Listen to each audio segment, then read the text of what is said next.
So today is a very special day. I am so excited for this conversation with Lindsay Zwart, Chief Enterprise and Director at Vodafone. This is a first for me, Lindsay, and we're going to talk about why in a second. But first, welcome. I'm so excited that you're here.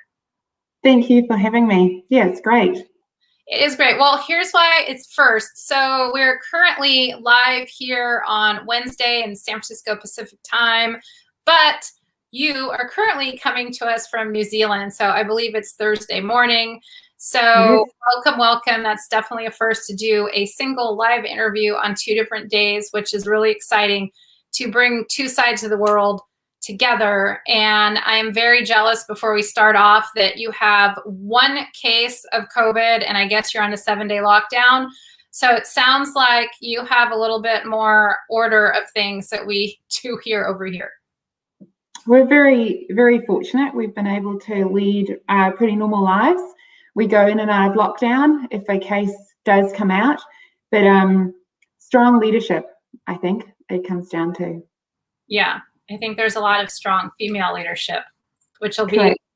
be a topic of today. So, we're just going to go ahead and hop into it. But before you share some of your gold nuggets of wisdom that I am so excited about, I would like to know what put you on this trajectory. Like, we know that, what really inspired you to climb to get to where you are today, that possibly as a younger person, or what either inspired you to greatness, or maybe it was a big challenge and you decided to overcome it. So in other words, what's a little bit about your story?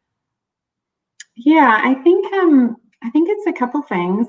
I grew up in South Africa, and my dad owned a factory, and his chief operating officer was a woman, and there was never any concepts around gender imbalance.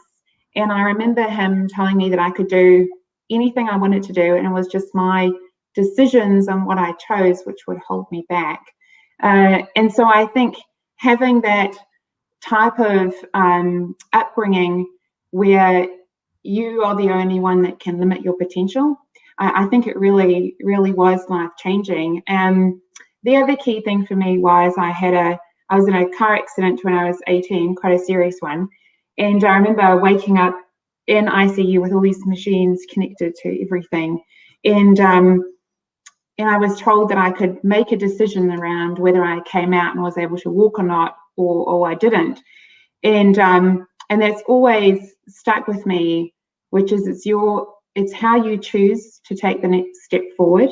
And it's the tenacity and focus that you have. And I honestly think if you want to do something and you put everything behind it, you can achieve whatever you want to achieve. And so that's always held me in good stead. Yeah.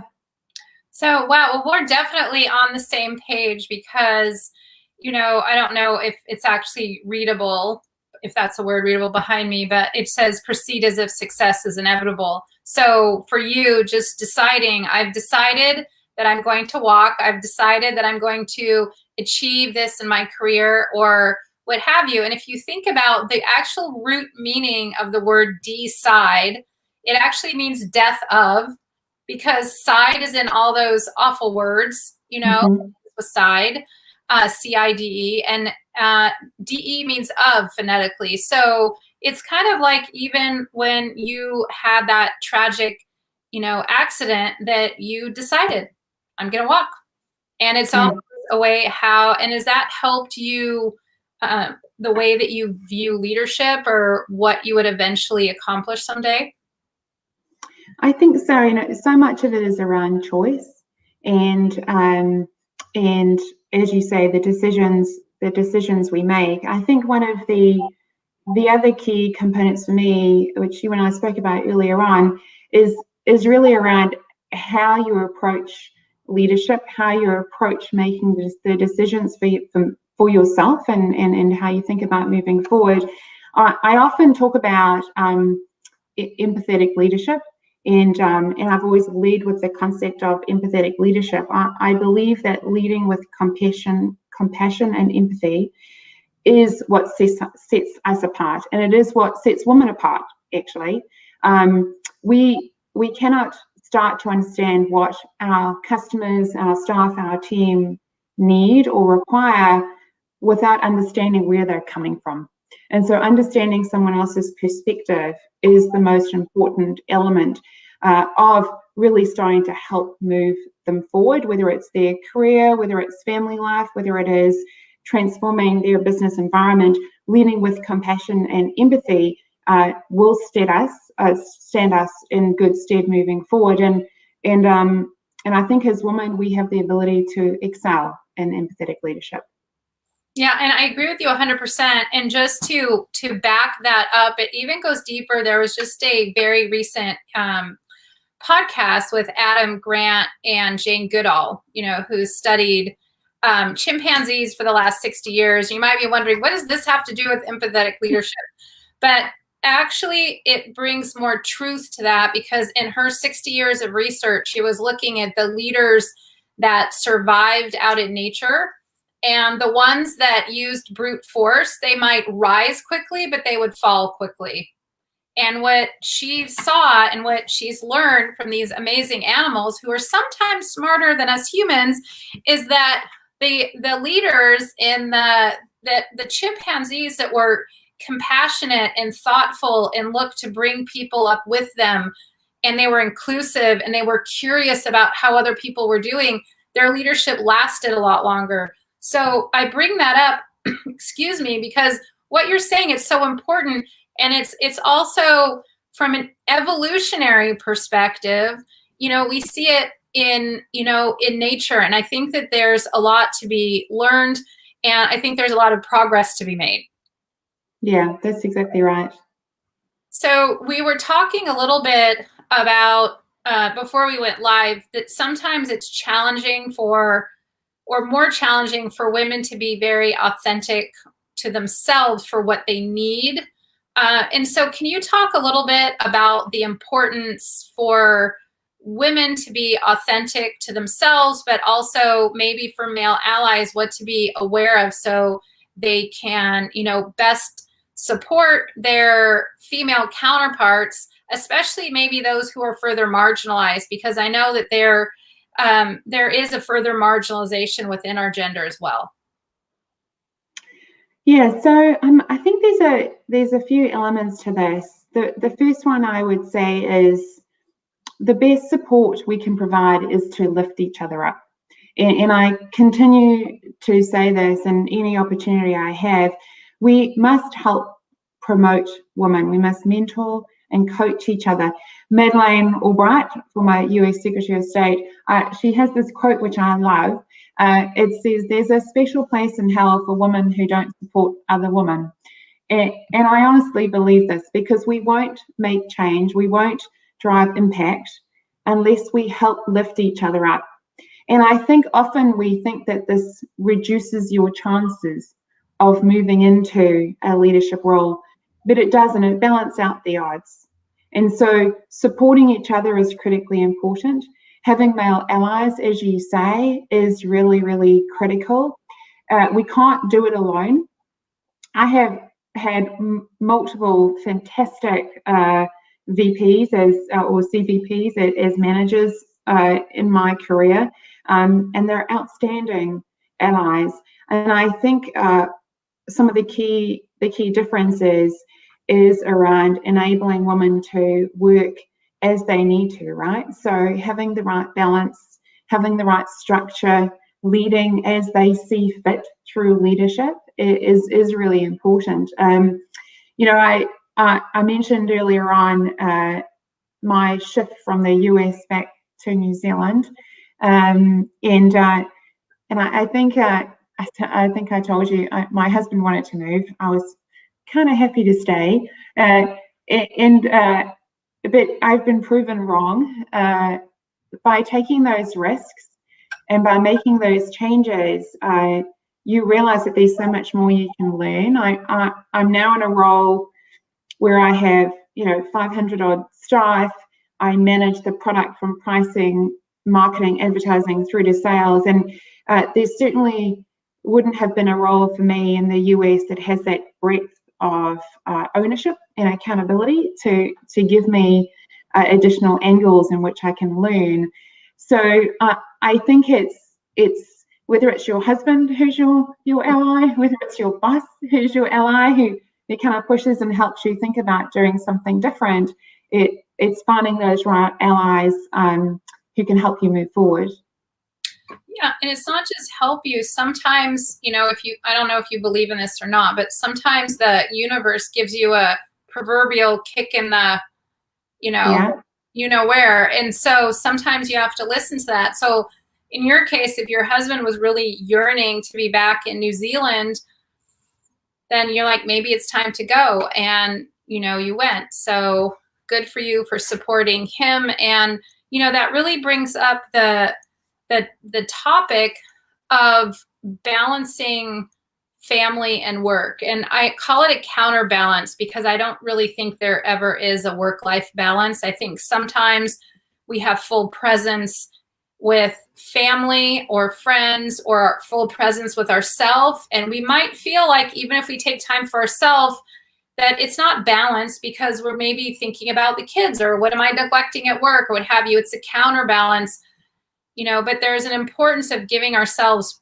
permission to kind of teeter-totter a little bit. So can you talk about the importance of being really authentic to ourselves and what we need in terms of for us and for our family and work? How have you maneuvered through that?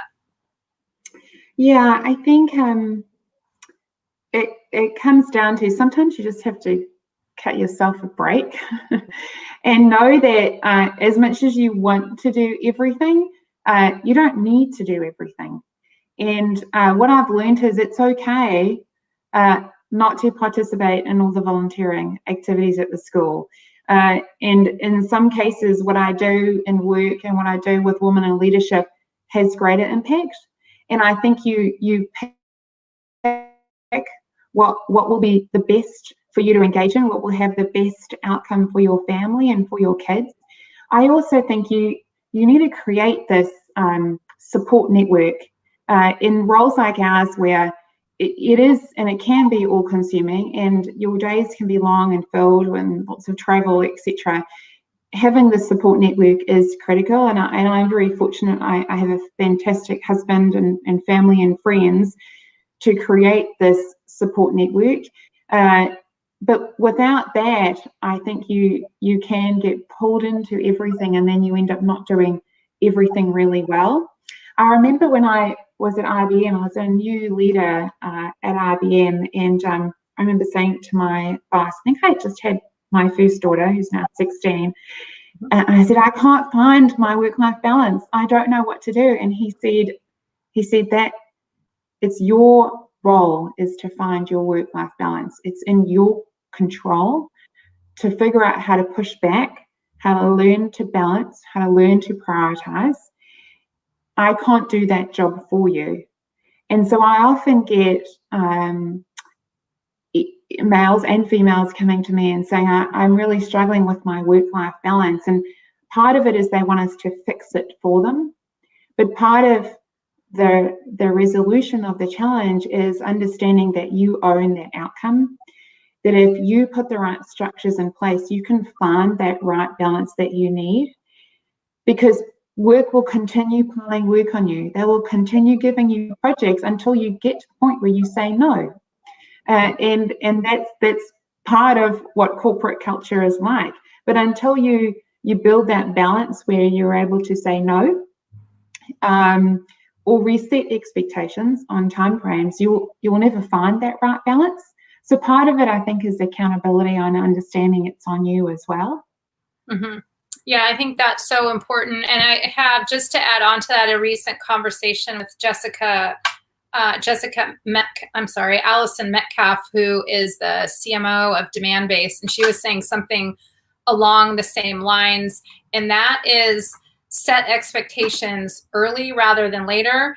So you set yourself up to over deliver rather than under deliver. So if you have something that's placed upon you and that it is literally impossible for yourself and your team to complete, then, finding the courage. And again, that is a muscle that can be built. We had a conversation prior to going live, and confidence and courage and all these different things are muscles that you can build. But have that conversation about, well, this quarter is not realistic, but I see it coming in, whenever it is, and adjust expectations swiftly so you can stay focused on the task at hand. Because a lot of times when people are working on something that in their mind they don't believe that it's possible, that's actually slowing it down more than it would if they had a deadline that they believed was possible. So I think that is really, really important. Yeah, and asking for help. There's no shame in asking for help, bringing smart brains together, bringing the collaboration of minds. Often you get the better outcome. And so knowing when to speak up and say, hey, actually, I need a bit of help on this. Yeah, and it's actually a sign of strength and not of weakness. Because I will tell you right now that the world's highest performers, they have a lot of help. A lot. Yeah. So, of course, we have to ask the mindset question, because that's just the world that I live in. And I want to have that bridge in between mindset and achievement and success, especially women in leadership. So what mindset has allowed you to stay motivated and persevere even when things might have gotten a little difficult? Yeah, I think I might have touched on it a little earlier. In my head, it's around tenacity and focusing on the way forward. But I actually think it's a little bit more than that. I'm very passionate about setting an example for our future generation. I keep on saying to my daughter, I hope you're seeing that anything is possible, that you can choose whatever you want to do, and that nothing is there to hold you back. And so part of my push or my passion around my mindset of how I think about things and how I move forward is really, how do we have impact for the future generations? And but in tough times, I would say it's tenacity. And for me, from a growth mindset perspective around how do we think about the way forward, how do we push and not give up? And I think that's pretty clear in my career and all the different things that I've done. It is around pushing through those barriers and making sure that there might be things put up in front of you, but there's always a way through it. There's always a way around it or underneath it. And because you can see the future potential of where we need to be and where we need to be going. Yeah, so important. There's so many things to remember between bringing other women up with you to be authentic to yourself, and also to just really have that resilient mindset, so you believe in your ability, and really ultimately, I guess, raise your self-efficacy. In other words, your belief in yourself. And so what are one or two things that you might want to leave with everyone so they are really sure to remember going forward? Yeah, this is great timing. We have International Women's Day coming up, and core theme is Choose to Challenge. And I would come back to probably what I started with is challenging all the women who are listening to this to lift each other up, and for our male allies to help lift women up, and to know that we're in this together, and how we support each other, whether it is changing careers, quite honestly, whether it is moving into a sideways different role, whether it is moving into a more senior role, or whether it is just finding that work-life balance, or agreeing to take time off and having a sabbatical and spending time with the kids. Let's lift each other up, because it does not reduce your chances, but it does balance out the odds. Yeah, that is so valuable. So, Lindsay, thank you so much for your time. Thank you for your leadership. And it's really been an honor to have this conversation today.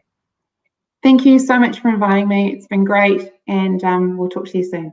Okay, thanks so much.